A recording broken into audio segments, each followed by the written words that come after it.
Alright, so today's segment we're going to be talking about personality types, and this is also known as temperaments. There are 4 personality types which go by the name of choleric, sanguine, phlegmatic and melancholic. So we're going to begin by splitting them up into segments. This first segment will be about the choleric. Stay tuned.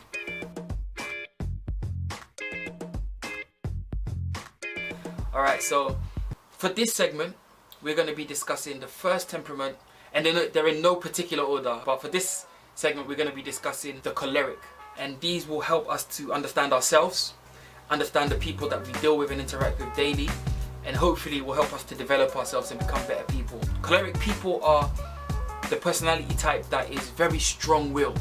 Put a choleric into something, a task, and that task will get done. The choleric is very diligent, specific, to the point, hard-headed, but they get things done. They are the trailblazers, they're the groundbreakers. They tend to be managers in any kind of leadership role, the captain of the team. They're just very leader-oriented. So the strengths of the choleric, they like to drive things forward. They don't just like to be stagnant, they like progress. If it's like group work at university, put a choleric in there. The choleric is the one that will be setting the times of meeting, giving people the task they have to do. It's like, okay, we're meeting at this place in the library at lunchtime. It's like, but we haven't eaten yet. No, we're meeting in the library at lunchtime. They're the ones that will just get you to do what has to be done. They're the ones that will set people the task that they're doing. Okay, you're doing the introduction, you're doing the summary, you're doing the references, etc. You can sometimes feel that they don't care about what people think, because in their mind the task is more important than how people feel. They don't care. Their thing is, what are you doing? This has to be, they can be very stern, like a school teacher, disciplinarian kind of people. I'm sure you're probably thinking of someone who's come to your mind right now who's a choleric. These are people that we have to treasure. If you're maybe a manager or something and there's a choleric in the team, just give them the task. They'll ensure that it's done. But the weaknesses are that they can do so at the expense of how people feel. Sometimes they can run over people in the name of getting a task done. So they can just speak sharply to you, overwork you, just because in their eyes they don't see how you feel. They just see the task. Everything is the task, and we've got a deadline and things have to be done, and what are you doing? We were supposed to meet here, why are you not here? Get it done and get it done quickly. Those kind of people. Where it's like, bro, chill, like you're getting kind of personal. We've all dealt with cholerics before. If you are a choleric and your weakness is that, my scriptural suggestion to you is found in the book of Ephesians, when it says, speak the truth in love.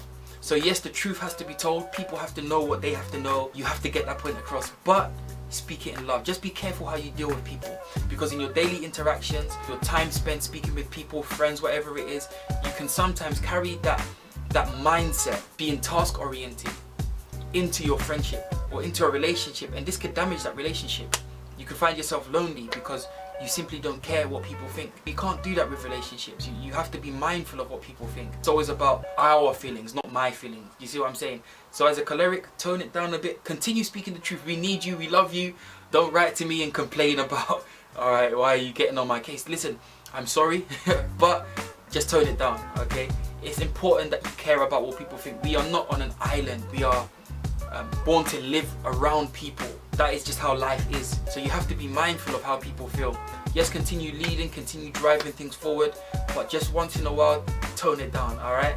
Okay, if I could relate an animal to being a choleric, I would say the choleric would be a lion. Because a lion just goes into the jungle, doesn't care who's around, doesn't care what people have to think. This territory is my territory. I need food. I don't care if you're the youngest, I'm gonna eat you because I'm hungry. They're just ruthless. But with that said, that's why they're at the top. The lion is the king of the jungle. In the jungle, the mighty jungle, the lion. I'm kidding. But what I'm saying is that the lion owns the jungle, and the choleric will tend to own the group that they're in. They're the leaders. People look to them for, okay, when we're going out, we're looking to you to set up the meeting place. We're looking for you to set up the venue and everything like that, because you're the one who's going to get things done. Alright, so just know your strength, know your weakness, and work with it accordingly. If you are a choleric, I pray that this has been helpful to you in discovering a bit more about yourself. Or if you do know a choleric, my advice to you is learn to see that this is who they are as people. Work with them. Don't take things personally. Just help yourself to know that, okay, this person, that's just how they are. That's just how they see things. It's not me that they're necessarily angry with it. It's just that the thing hasn't been done and they need to get it done. That's just who they are. It will help you to be at peace with yourself and with them. Okay, and if you're in a relationship with a choleric, I pray for you. I pray in the name of Jesus that God gives you patience. Alright, love is patient. Keep loving them. They'll help you to get far, so value them as well. Alright, make sure you're subscribed if you're not subscribed, and share this video, especially with people who are choleric, so that they can learn to chill their briefs. Alright, stay blessed. Peace.